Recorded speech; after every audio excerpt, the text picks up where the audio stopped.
Imagine this. The woman you're about to propose to, the one with the ring tucked away in your sock drawer, sends you a voicemail.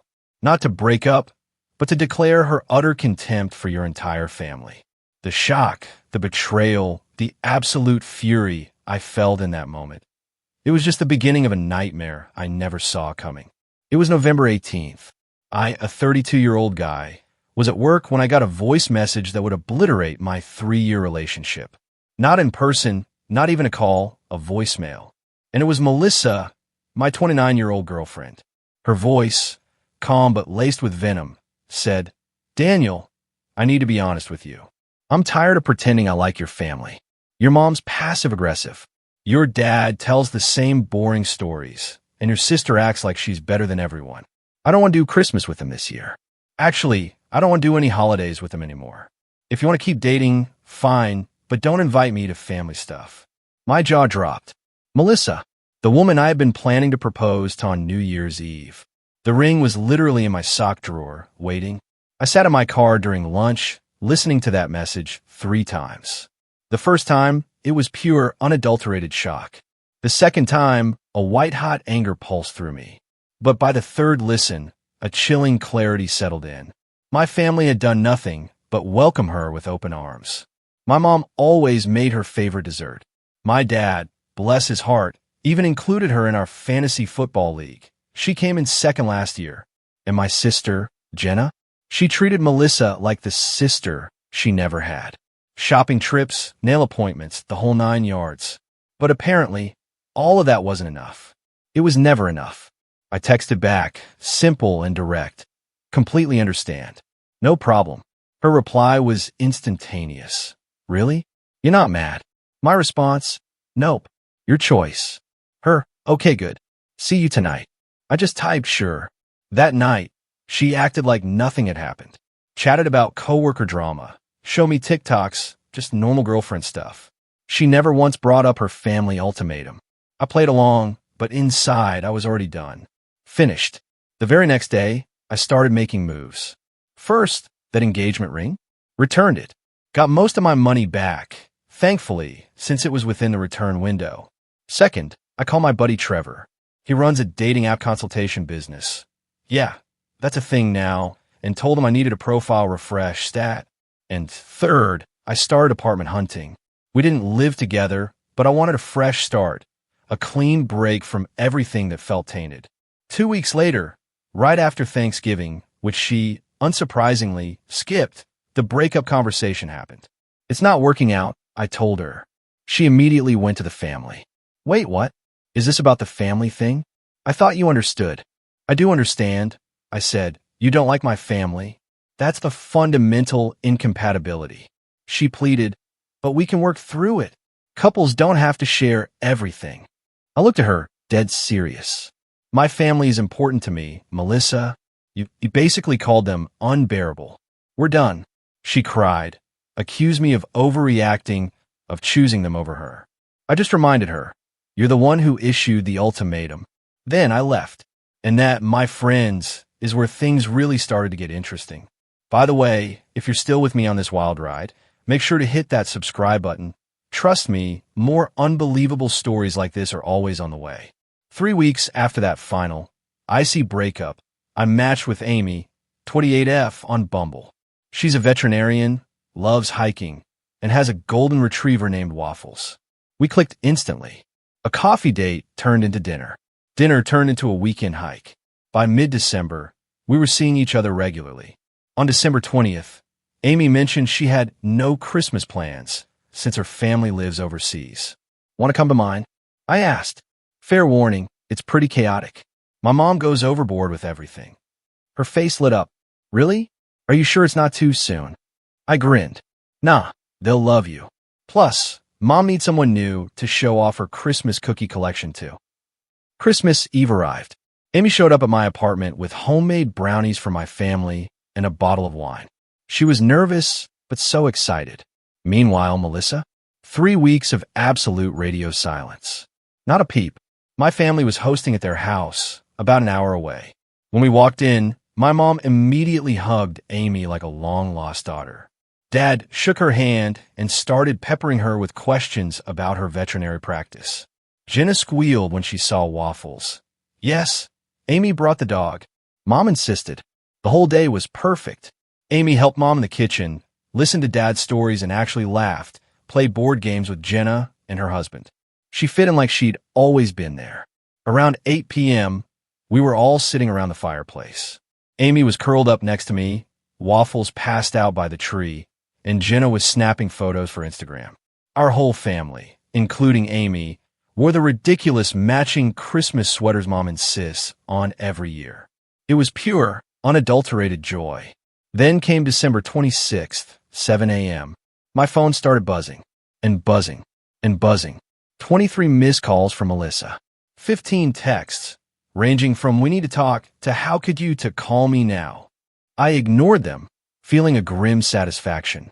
But then Jenna texted me, "Melissa's going psycho in my DMs about the Christmas photos. What should I do?" Turns out Jenna had posted those family photos on Instagram that morning. Melissa saw them. She saw Amy. She saw Amy wearing the Christmas sweater that used to be hers. And she utterly lost her mind. After ignoring Melissa's barrage all morning, she switched tactics. She started calling my mom. Around noon, Mom called me, her voice laced with confusion and alarm. "Honey, Melissa's called the house 4 times. She's crying, saying you replaced her, that the family was supposed to be hers. Your father had to unplug the landline." "Just block her, Mom," I said, my voice tight. "Already did. But sweetie, what happened?" "She seems unhinged." I gave Mom the quick version. Her response? "So, she rejected our family, you broke up with her, and now she's mad you moved on?" The audacity of that girl. Then, the text to Amy started. Oh yes, Melissa did a deep dive on my Instagram and found Amy's profile. She commented on one of my photos and started messaging her. Amy, bless her, screenshot them for me. Melissa's messages read, "You're with Daniel? That's hilarious. Enjoy his clingy family. His mom will smother you and his dad will bore you to death. He only brought you to make me jealous. You're a rebound. We were together 3 years. You're temporary." Amy, an absolute legend, replied once, "Thanks for the heads up. His family is wonderful. Merry Christmas." Then she blocked her. But Melissa wasn't done. She started texting mutual friends, spinning some twisted story about how I emotionally cheated and brought my side piece to Christmas to hurt her. Most of them knew the real story, but a few, tragically, bought her version. December 27th, she showed up at my apartment. I saw her on my doorbell camera, pacing outside, phone pressed to her ear. She stayed for 20 minutes, then left. Later, my neighbor told me she was on the phone with someone, saying he has to come home eventually. December 28th, I got a call from an unknown number. It was Melissa's mom, Diane. "Daniel, what did you do to my daughter? She's inconsolable." I took a deep breath. "Diane, she told me she wanted nothing to do with my family. I respected her wishes and ended things. But you brought some girl to Christmas. You rub it in her face," she shrieked. "I brought my new girlfriend to meet my family," I retorted. Melissa made it clear she wanted no part of family events. She got what she wanted. She didn't mean forever. Diane wailed. She just needed boundaries. Boundaries? I scoffed. She called my mom passive-aggressive, my dad boring, and my sister stuck up. "Those aren't boundaries, Diane. That's contempt." Diane huffed. "She's talking about calling your work. Says you emotionally abused her." "Good luck with that," I said, feeling a surge of power. I have her voice message saved where she trashes my entire family. Pretty sure HR would find that interesting. Silence. Then, as stunned, "You saved it." "Of course I did." She hung up. New Year's Eve, the night I originally planned to propose to Melissa. Instead, I was at a house party with Amy, actually having fun instead of walking on eggshells like I used to. Around 11 p.m., Amy went to get drinks. My phone buzzed. An email from Melissa. Subject line, "You need to read this." It was a novel. 3,000 words, easily. Some highlights. She tested me with a family ultimatum to see if I'd choose her. She expected me to fight for the relationship. Amy was clearly a downgrade. She'd even stalked Amy's LinkedIn. I was having a midlife crisis. I'm 32, by the way. And the grand finale, She was willing to give my family another chance if I came to my senses.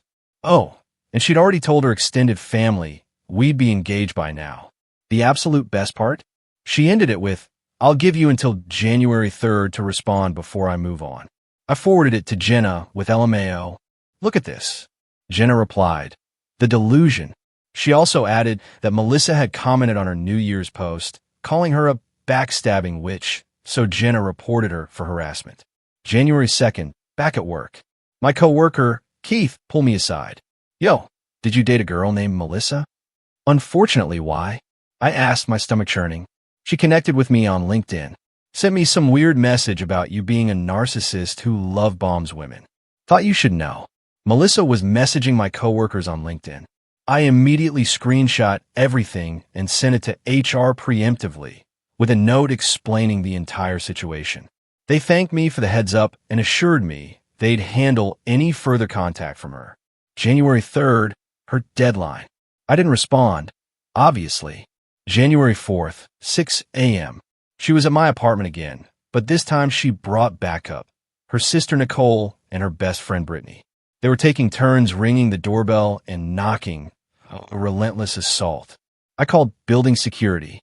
"Hey, I've got 3 women harassing me at my door. My ex-girlfriend and her friends. Can you help?" Security showed up, calm and professional, and asked them to leave.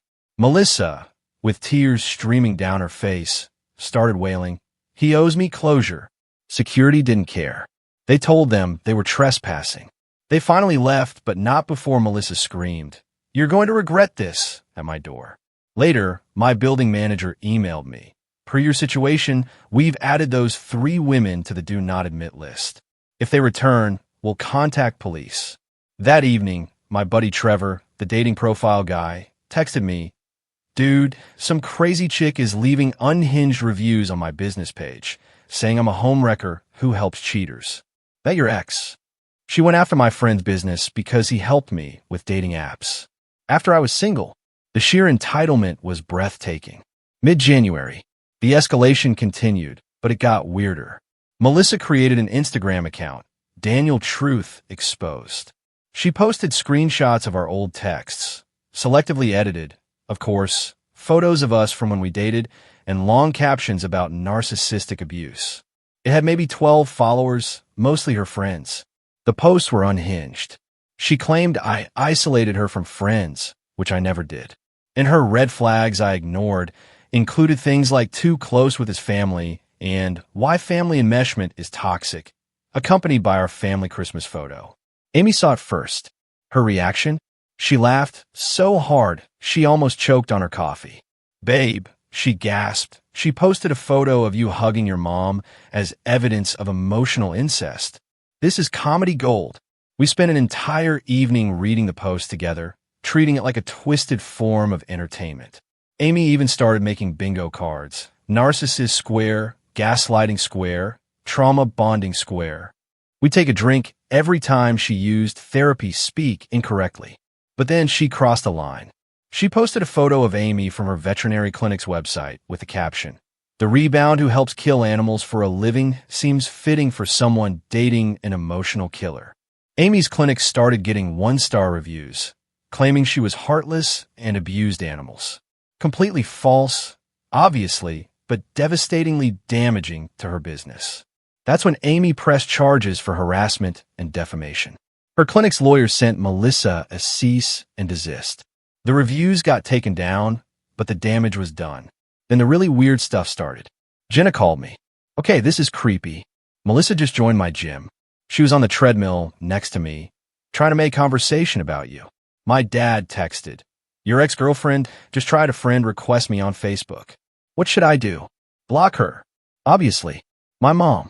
Melissa's mother called me at work to apologize, but then spent 20 minutes saying, "You're making a mistake."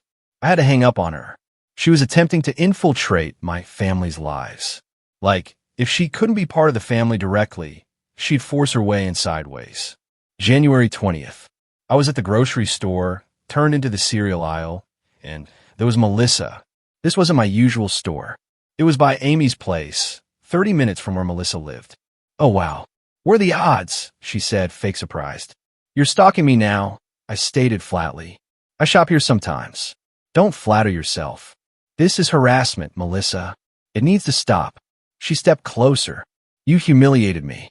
You brought some random girl to Christmas less than a month after we broke up. We broke up because you rejected my family. You made your choice. Her eyes narrowed.